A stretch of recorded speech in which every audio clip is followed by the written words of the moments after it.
Leadership is empowering your team to be leaders. Yeah, just helping them to be just a master of whatever their space is, no matter how great or how small. You're listening to the Limitless Leadership Podcast, the podcast designed to help automotive repair shops learn how to lead, coach, train, and manage their team better by sharing proven techniques and thought-provoking interviews from industry leaders. Are you ready to transform your leadership skills by tapping into unrecognized potential to achieve limitless results? Let's get ready for liftoff. It's time to go from great to greater. Here's today's episode.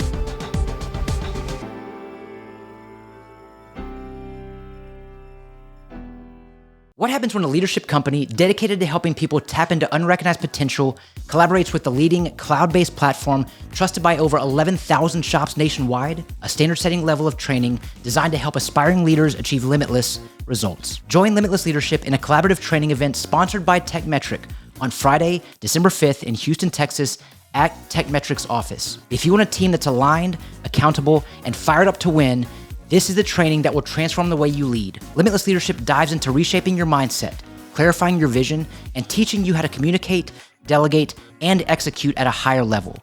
You'll learn how to lead with purpose, create daily wins, drive operational excellence through KPIs, and inspire real change without burnout, chaos, or constant firefighting. If you're ready to step out of doer mode and into leader mode, this is where it starts. Just visit limitlessleadership.co/training to learn more. All right, everyone. Welcome back to the Limitless Leadership Podcast, live on site at the 2025 ASTA Expo. I'm joined by a good friend of mine, a shop owner in the industry. But before I introduce who our guest is today, as a reminder, please be sure to like, comment, subscribe, do all the things you need to on social media to help this podcast reach people and build leaders. You can visit us on YouTube as well at The Bearded Leader, and you can watch this episode there. But help us reach people and build leaders. That's our mission. And speaking of leaders, I'm joined by another leader in the industry today. Our guest is a shop owner. Second Mile Repair is the name of his shop in Canadian Lakes, Michigan. Our guest today is my friend Elijah McMillan. Elijah, thanks for being here. Thank you. It's my pleasure. Man, Elijah, you and I we've been connected on social media now for probably a year or so, maybe almost a year. Mm-hmm. And something that you and I both share is, first and foremost, our faith. Yes. You know, you and I are both open about our faith, which I think is incredible. I love seeing the social media posts that you make and your outward expression of how God is moving in and through you in this industry. And so when, the more you and I got to know each other just via social, we also connected on, we did a training together online, and then you and I jumped on a video call not long after that. And so I'm like, hey, let's just have you on the show, because you and I are aligned in a lot of ways. And much like yourself, for me, God, I could not be doing what I'm doing, reaching people the way that I'm reaching without God, especially if you really know me. Like, I'm an introvert. And so even the fact that I'm hosting a podcast is really not something I feel like I should be doing. But hey, God has other plans, right? He calls he calls the people who are ready and maybe not ready, but regardless, I'm rambling. It's the called, and yes. Ultimately, I feel like there's a calling, and I feel like you probably can agree with that. So definitely, let me stop rambling. How about you take it over? Go ahead and share with the audience who you are, what you do, and how you do it. Sure. Yeah, that could go a lot of different ways, but I mean, I guess we're talking about leadership. For me, you talked about calling in this podcast. Being in the automotive industry, as I've grown into the role that I'm in, I am deeply convicted that it is part of my calling to serve the clients, to serve my people in my company, to serve vendors. And it's something that's almost heavy in a way, and yet I experience a lot of joy from it, but it's a big responsibility especially to go into an industry like ours that comes with a lot of negative stigma from people that have run before us, and we're changing that narrative, and really we're very God focused in the shop, and it does change who we are to our clients and hopefully who we are to our people. When you say that you're God focused, Can you elaborate on that? What does that look like in your shop, Sure. maybe in comparison to others?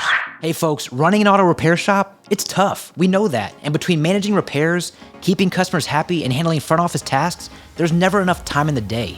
That's where Hub Shop Solutions comes in. Hub takes the burden off your team by building fast, accurate repair estimates and handling extended warranties, so you can focus on what really matters, running a profitable, efficient shop.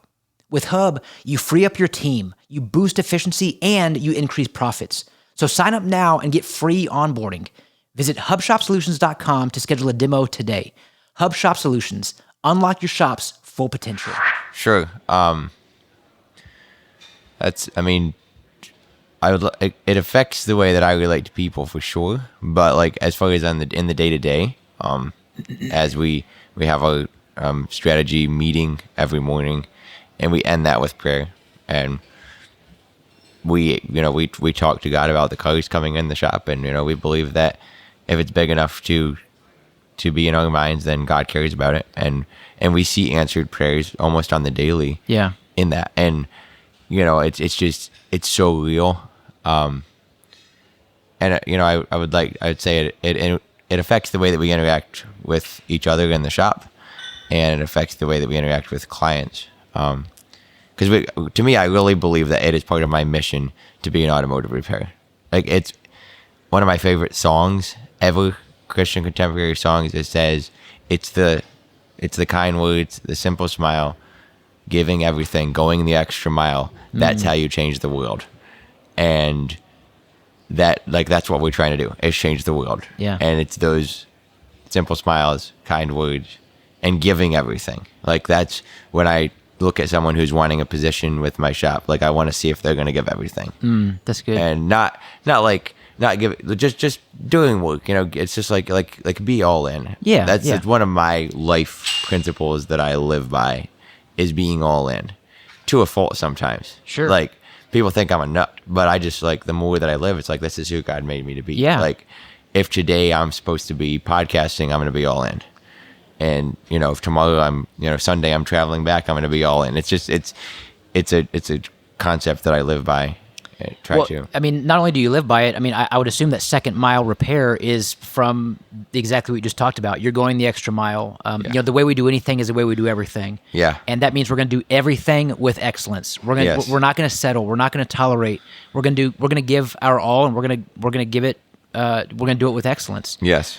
Something what I was trying to say earlier, which thankfully I have my computer here and Google helped me just now. But God doesn't qualify. God doesn't call the qualify. Sorry, I already forgot what I just looked at. God qualifies the called.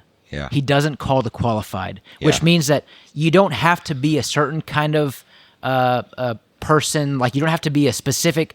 He's not saying, well, that person's qualified, therefore I'll call him. No, he's saying, you know what? You're called, and I will qualify you. So talk to the audience about, let's say there's someone who's listening who feels like maybe God is putting something on their heart. Maybe they can't shake this feeling that maybe they're being called out of something that they're doing, or maybe they're being called to something different, or called for something more. But we know that anytime we make a move, it requires change, and change is hard. Change can be scary, and we know that fear is simply false evidence appearing real. Yes. But we're always going to find evidence in the things that we believe, which means that if I'm called to do something, and you're saying, and God is saying, hey, Elijah, here's the thing. You might be saying, well, God, you need to show me something first. Show me a sign first, and then I'll trust you. But what God is saying is, no, Elijah, trust me, and I'll show you. Right. Speak to the listening audience about someone who might be experiencing these feelings where maybe I think I'm being called to do something or go somewhere or whatever, but they just haven't taken that step, not even a leap, but that step of faith yet. What advice would you give to that person? All right, folks, as you know, great leadership isn't about doing everything the best.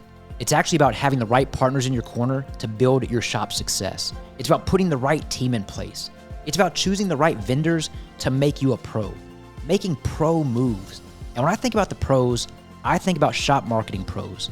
The know, like, and trust factor, that's a real thing.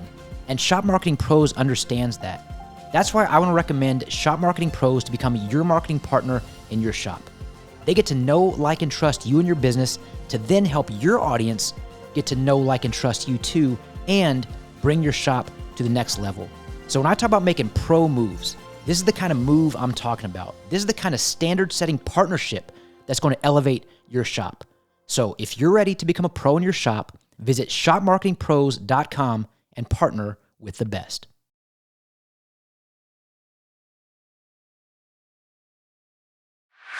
And there's some weight with that advice, because I would say a couple things. It's important to be in tune with God. Okay. And that is I would say for me, starting out my day, spending intentional time with God. And then when I do, I guess, if I feel something like that, which I do sometimes, it's something that if you've already, I don't know if you're into music or if you play instruments, but if you're in tune, if you've tuned your spirit to God's spirit, then you already know that that's from Him. And then I would say just take the next step. But if you are confused, maybe you haven't had that connection with God. Yeah. And like, I'm talking from the place of someone who's like I am a Christian. That's who I am first and foremost. Yeah. And so when I have those things in my business, I just take the next step most of the time. And sometimes it's like, recently, I was like, this is not going to turn out well. And anyone with team but I was obedient, and like, it was just crazy what came out of it. Just God just like shone down, and I was like, yep, that was you, God. But when I first, because there's someone who asked me to fix an RV, and I was just like, no. But like, in my spirit, God was like, you need to take this one. And I'm like, why am I taking this RV? But just for the audience too, I guess what happened is the lady that owned the RV is an editor for a magazine in our community, and she's like, I want to interview you and talk about your shop. Yeah. And it was this open door, this opportunity to spread the word about our shop without costing us anything. And it was just like, I could have just said, no, we don't do that. And so I guess that's a little thing, but like, I think a lot of times the way God speaks is just little things, and it's the small things, like the song says, and it changes the world. That's incredible. So first, Elijah, thanks for sharing that. That is great advice, and I love the analogy about being in tune. By the way, if you're listening or watching this episode and you just heard this voice, we'd love to say that was an audible voice from God, but it was actually someone over the microphone. We're in the middle of a vendor trade show at the ASTA Expo, and we're on Podcast Row, right smack dab in the middle of it. So you might hear some sounds that are a little different during the episode, but nonetheless, we're going to keep on pressing on. That's really what leadership is all about. You just you fall down, you get right back up, you get below the line, you get above the line, and then you keep on going and you keep on growing. So this is a leadership podcast, Elijah, as you shared earlier. So if I were to ask you, just straight up in your own words, what does leadership mean to you? How would you answer that question? There's so many places I could go with that question. Yeah. But I think leadership is empowering your team to be leaders. Just helping them to be just a master of whatever their space is, no matter how great or how small. So it's like the opposite of micromanagement. And you do that by serving them. So, first, again, thanks for sharing. Short, sweet, impactful. You're empowering your team to be leaders, which tells me that a great leader is someone who develops other leaders. If we're equating this to sports, and I'll use football as an example. We're in football season right now, and there are football coaches who have assistant coaches, and those assistant coaches go on to become head coaches. They create assistant coaches, and it's this coaching tree that we've heard of. Sure. And it's the same kind of concept. Like, ultimately, when you're leading people, you're growing and developing not only those people, but those people as leaders, so they can go on and lead and grow and develop other people as well. And it develops you in the process. Preach. So I love that you mentioned that. So can you elaborate on that? Like, how are you growing as a leader when you're serving others and leading others? Well, one of the big things that's changed my view on leadership is the concept that comes from Jocko Willink and extreme ownership. Yeah, great book. And like, most of the time, I realize that when there's a problem with me and my team, like 98 or 99% of the time, it's because I didn't provide the proper tooling, the proper training, or the proper instruction. Say that again. That's important. You didn't provide what now? The proper tooling, the proper training, or the proper instruction. And taking that view is not... You have to be careful not to go into self-degradation with that, because it is heavy. Yeah. But at the same point, it's like, then you have to have that conversation of what needs to be done to make sure this never happens again. And there's a lot of power in that concept of like, this is my fault. As a leader, as a shop owner, I mean, your name's on the business license, and like kind of the buck stops everywhere. The whole buck for the whole shop stops at you. Elijah, I typically don't ask leading questions, but I'm about to ask one. So Okay. as a shop owner, would you say that it's fair to suggest that anything that happens in your shop, the first person you need to look at is the one in the mirror? 100%. Okay. I mean, I like the concept that you just shared in regards to you not providing the right tools, the training, the coaching, whatever that may be. But ultimately, what I'm hearing is this level of self-reflection and self-analysis and self-evaluation, which is just accountability. It's like, it's self-accountability. Sure. You're holding yourself accountable first, and then you're able to hold others accountable as well. Can you speak to the listening audience who struggles with not only holding themselves accountable, but also the team that they're leading accountable? What advice would you give for? Honestly, the book that I mentioned is huge. Yeah. And there's other books that follow that same concept. Mm-hmm. Where else would I go with that? That's a good question. Well, while you're thinking, so I'm just going to remind the audience: Yeah. Extreme Ownership by Jocko Willink, fantastic leadership book. I'd venture to say that's in the top 10 of everyone's it has to list. be, yeah. It's a great book. It has to be. It's life-changing if you adapt it. I guess getting rid of, for me, like, just reprogramming my mind to... I used to be a blame guy. Okay. Really, like, looking for whose fault it was. Yeah, pointing the finger somewhere And else and not Jocko's yourself. book really brought me back to the fact that it was actually my fault. And it's a terrible reality, but it also breeds humility, which Yeah. is another quality of a good leader.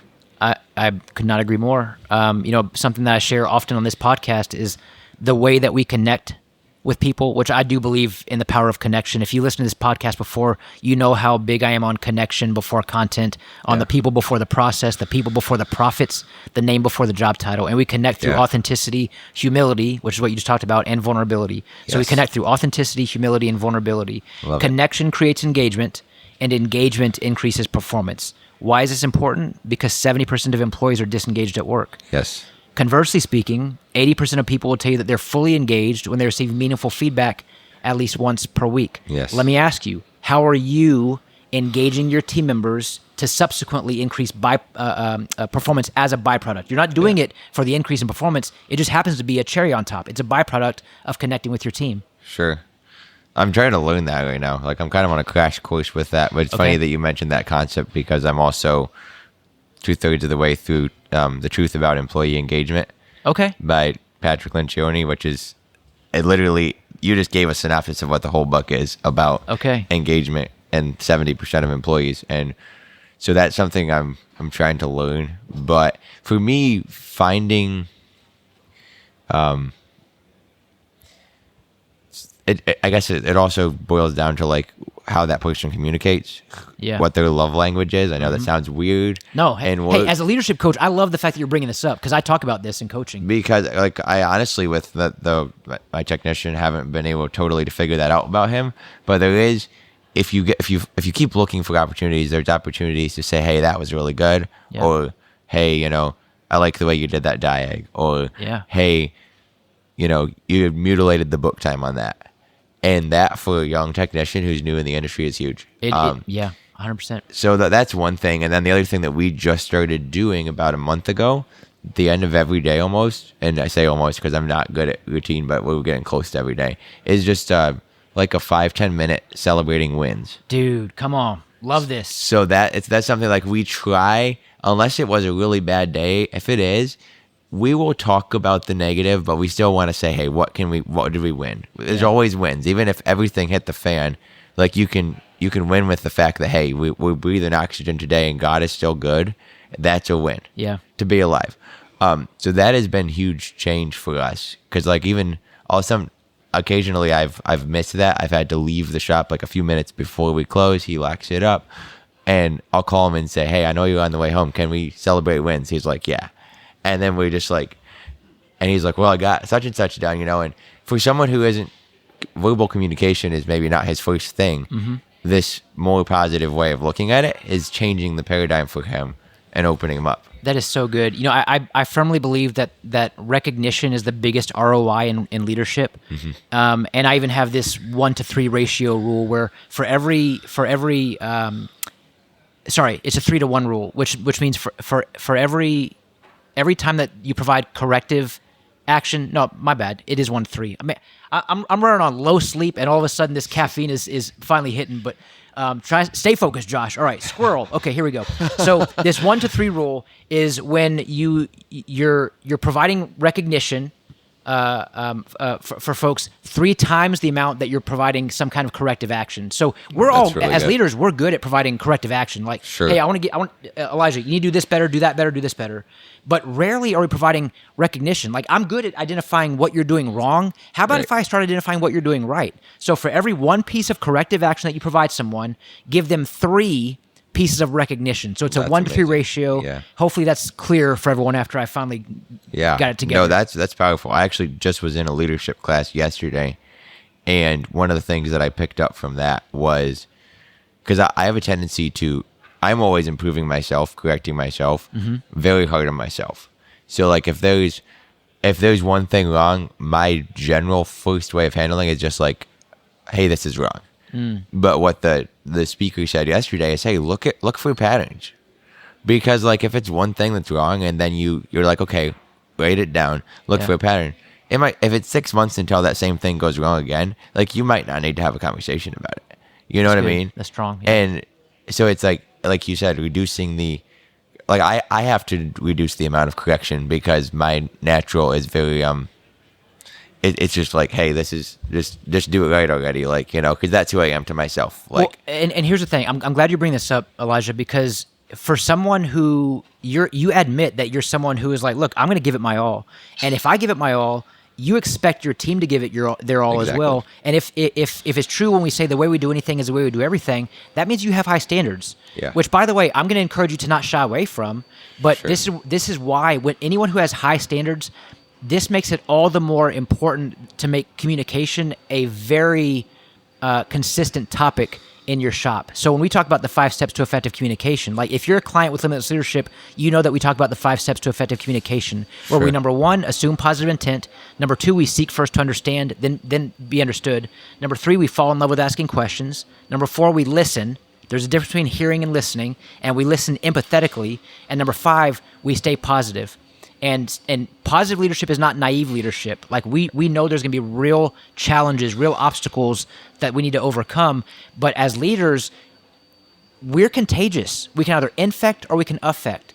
So ask yourself, does my team feel the weight of my title or the influence or energy of my leadership? Because if you're always negative, guess what? Your shop's going to be negative too. Yep. But if you're positive, it's you're slowly going to affect them in a positive way, and you're affecting change, which makes you a change agent. Anyone who's a change agent is a leader. So you are developing other leaders with that mindset, with that concept. I love that. Let me ask you, Elijah, another question I ask every guest in this podcast is, what is the best advice that you've ever received from a coach or a mentor? That's a good question.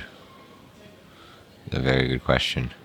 It's hard. I mean, there's so many things. It's just, it kind of, well, I'm one of those guys that can easily get a scrambled brain when it comes to that, because of just, it's, the last 3 years has been a fire hydrant of learning a lot of things for me. Well, something I know about you, Elijah, is you're very inquisitive. Like, you're naturally an inquisitive person. Mm-hmm. I see you in the Facebook groups regularly posting, asking questions, which I love, by the way. I mean, you're committed to being a lifelong learner, and you're asking questions, and you're staying curious. And when you're staying curious, you're in learning mode, you're in growth mode. And something that I think a lot of us, especially folks who are trying to make an impact in the industry, we get kind of hung up on trying to impress versus impact, and Sure. and we're trying to be interesting instead of being interested. And I see you being interested a lot. And the cool thing is, the more interested you are in others and what they have to offer, you become the most interesting person in the room. And so you are one of the most interesting people I know. You stay inquisitive. Whether or not you can give me like the best advice, give me something, even Sure. just something that's kind of been heavy on your heart, or a message that has been ringing true for you I lately. mean, I think I said this at the beginning, but what comes to mind when I really go deep into that question, rewinding almost 10 years, early adulthood, I was involved with some disaster response after Hurricane Laura, and one of the leaders from that team was someone I had worked closely with in the past, and I learned a lot about leadership from him, and that was the first time that I got to experience like leading a group of men in this disaster response. And he was always one of those people that would say short little things that had so much meaning that it would just like mess your brain up for like a week, because you would just think about it and try to digest it. And I think he's the first one that said to me that leaders develop other leaders. Okay. Because he saw me take what he had taught me and lead these men and like do it in his estimation fairly well. Yeah. And so that, I guess, like before the automotive industry, like that would be probably one of the most impactful things. And just kind of a cool fact, watching him go from that and then stepping into a role. He's on the his company now is on the Forbes list of fastest growing companies. Wow. And it's like high up there. And so he's like becoming a super leader. But like the belief that he had in that made me a leader, helped me be a leader. Hey man, you know, as a faith-based person, that's discipleship. Yeah, I mean, is. that is something like you're influencing people in a great and mighty way, and those people go on and influence people in great and mighty ways. That Yes. truly is that coaching tree we talked about. That's discipleship. Yes. That you and I know fairly well. Yes. Elijah, man, dude, thank you for being here. This will not be your last time on the Limitless Leadership podcast. Before we go, any parting words of wisdom you want to share with the audience? Maybe the best advice you can provide us? I've had a really good time talking about this topic because it's something I'm super passionate about. I have a little bit of a lighthearted question for you. What you got, my friend? You mentioned football, so what's your favorite football team? Oh, NFL or college? NFL. Sadly, it's the Houston Texans. I live in Houston, so I am a Texans fan. Okay. This is this is CJ Stroud's third season, and right now, as of the recording of this episode, we're 0-3 this year.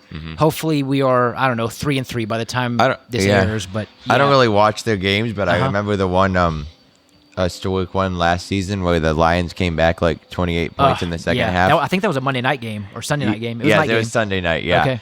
And I'm from Michigan, so obviously the for me the grit and the comeback of the Lions. Yeah. In the last little while, and even Dan Campbell's leadership. Yeah, has been great. It's just something. It's something to watch. So, but I was curious because football is something I like to follow. So when you said Awesome. football, I was like, I got to ask that question at the end. Awesome. So I'll ask you, because you're in Michigan, and so we talked about pro football. The Lions are your favorite team, and I love Dan Campbell's leadership as well. I like the fact that he's been able to take this organization who for years have been the bottom feeder of the NFL. I'm not trying to throw shots, but the It's reality true, is like though. the Lions have not been great, and Right. he's turned them into a great team in the Yes. NFC North, I believe, correct? Yeah.